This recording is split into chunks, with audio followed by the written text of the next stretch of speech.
together with Ocado's Disney-inspired meal bundles. Enjoy your day with ArchFit from Skechers. ArchFit features a patented design with a removable, resilient cushioning insole for walking and everywhere you go. Experience the comfort for yourself.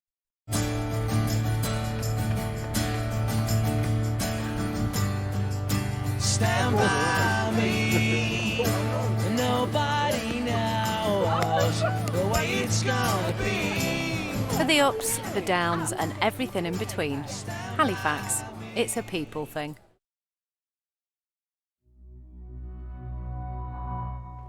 Now with a look at all the stories making the headlines this Saturday, it's the ITV News.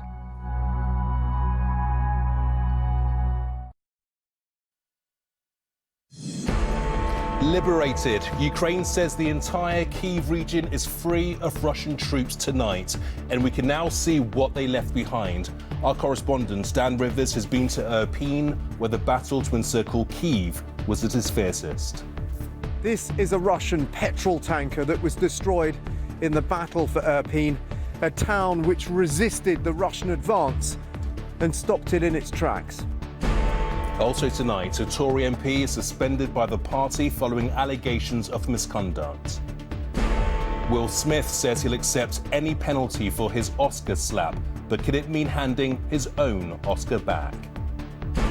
And England's women prepare to defend their Cricket World Cup crown with plenty of support back home.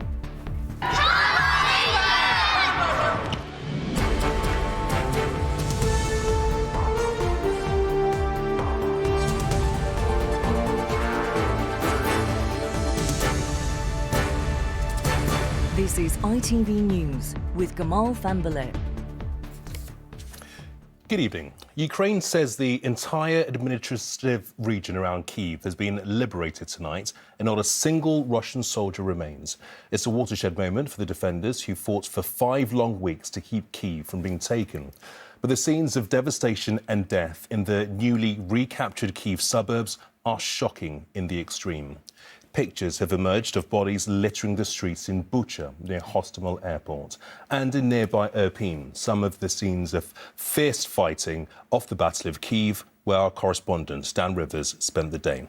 His report contains some distressing images. Ukraine claims it's retaken the entire Kyiv region, but at what cost? In Irpin, delivery vans are now used to collect the dead. The streets soaked with the blood of an unknown number of victims.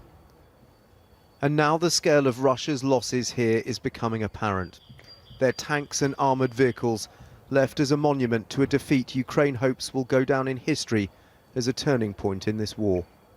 This is a Russian petrol tanker that was destroyed in the battle for Irpin, a town which resisted the Russian advance and stopped it in its tracks.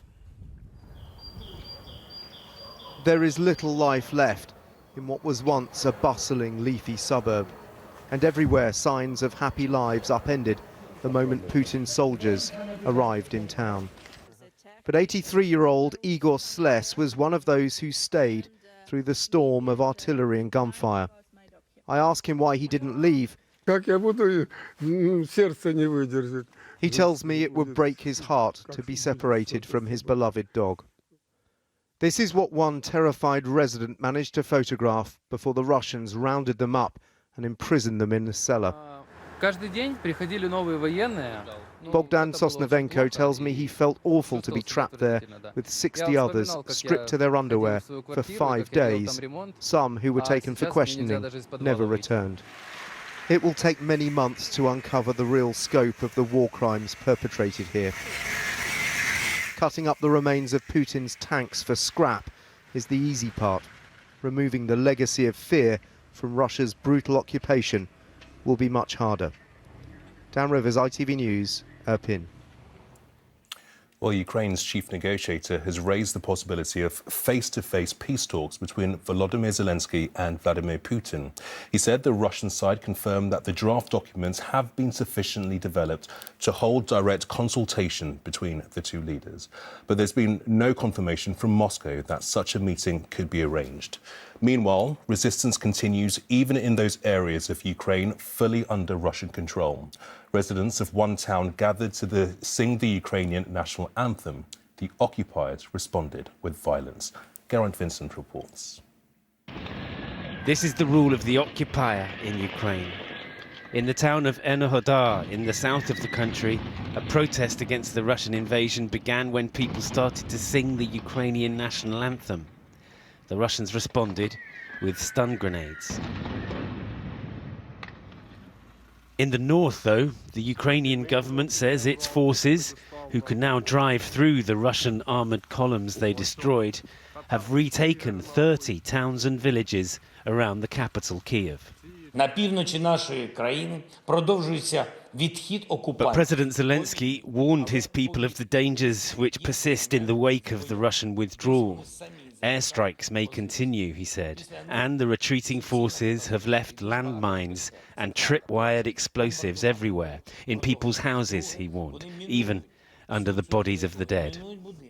The president's advisors, though, say there's more heavy fighting to come in the east and in the south.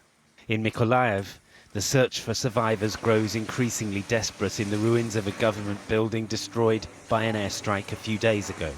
35 people are now known to have died here. The number of Ukrainians fleeing for their lives grows with every day that passes. These people managed to escape the siege of Mariupol, a city that the Red Cross is still trying to get access to organize a larger scale evacuation. This woman says she left her son there. He lived near the front line. She doesn't know what happened to him. In the 6th week of this war, the invaders may have given ground, but they have lost none of their appetite for assault on civilian areas.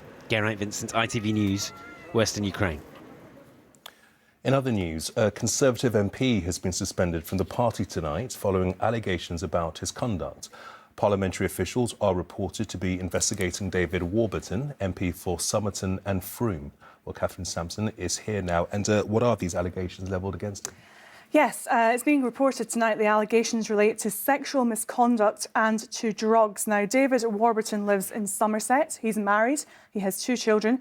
He wasn't picking up his phone to me this evening, but earlier he was approached by a newspaper and he denied any wrongdoing. He's quoted in that paper saying he has enormous amounts of defence, but unfortunately, he says, the way that things work mean that doesn't come out first. 2015, it was one of the biggest swings to the Conservatives in a constituency in that election. These investigations into complaints against MPs, they take a long time. They're subject to appeal, taking this really quite seriously. Now, of course, Mr Warburton can continue to sit in the Commons if he wishes as an independent MP.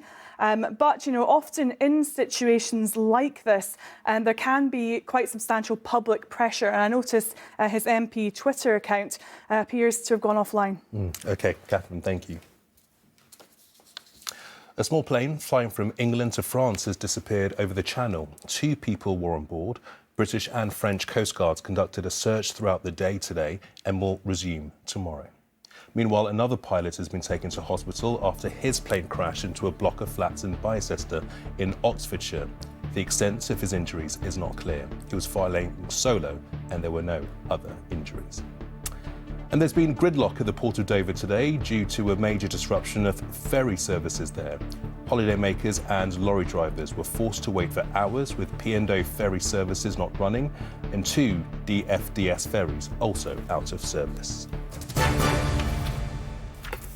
Now, the film industry body that awards the Oscars says it has accepted actor Will Smith's resignation. But the Motion Picture Academy says that disciplinary action could still follow after Smith slapped Oscars host Chris Rock during the live ceremony last Sunday. I spoke to CNN's Camilla Bernal in Los Angeles earlier for the latest on Smith's statement and reaction.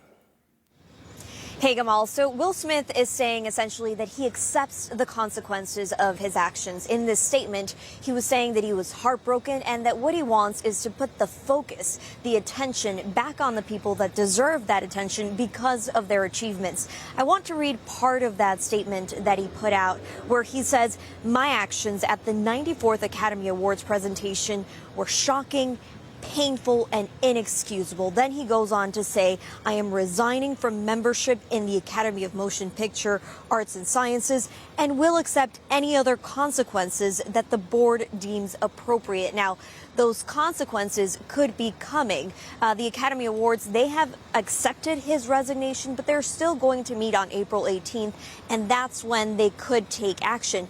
Among some of those consequences is the possibility to ban him from attending future Academy Awards. Now, because he resigned willingly, some of the things that he will lose access to is screenings, for example, for things that are being considered for an Oscar. He will not be able to vote on movies that are Oscar nominated.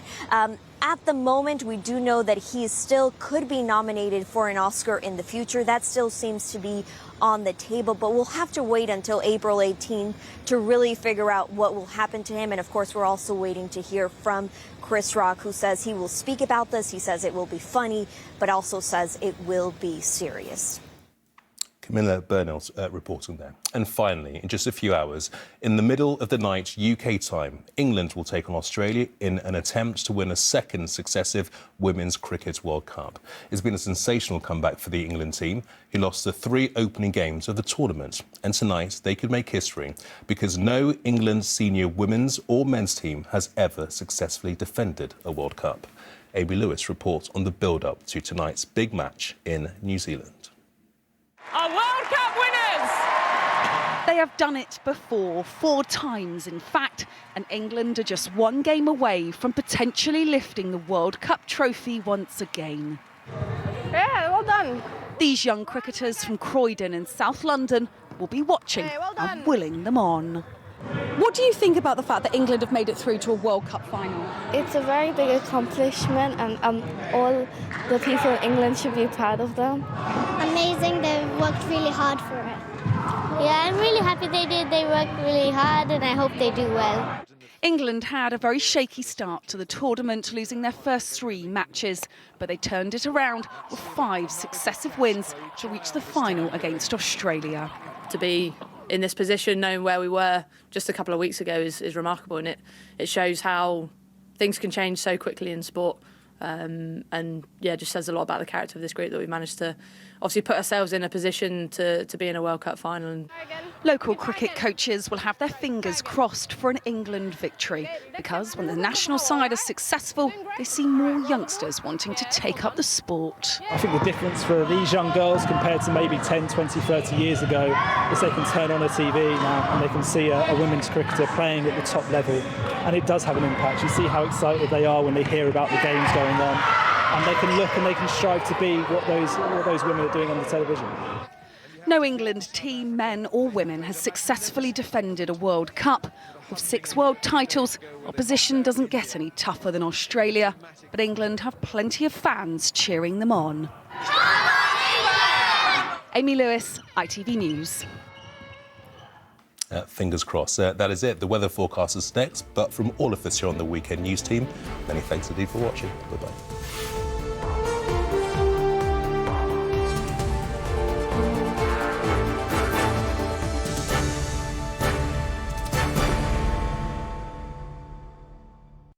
This unexpected warm winter sun could disappear by lunchtime. Heinz Soups sponsors ITV National Weather. Hello and a very good evening to you. Hope you're all keeping well. So it's certainly feeling pretty cold out there at the moment. Largely dry, clear skies across much of the UK, and that's allowed those temperatures to tumble. So even in the towns and cities, as cold as -2 in places, and for some rural parts, could get down to around -7. So there will be a widespread frost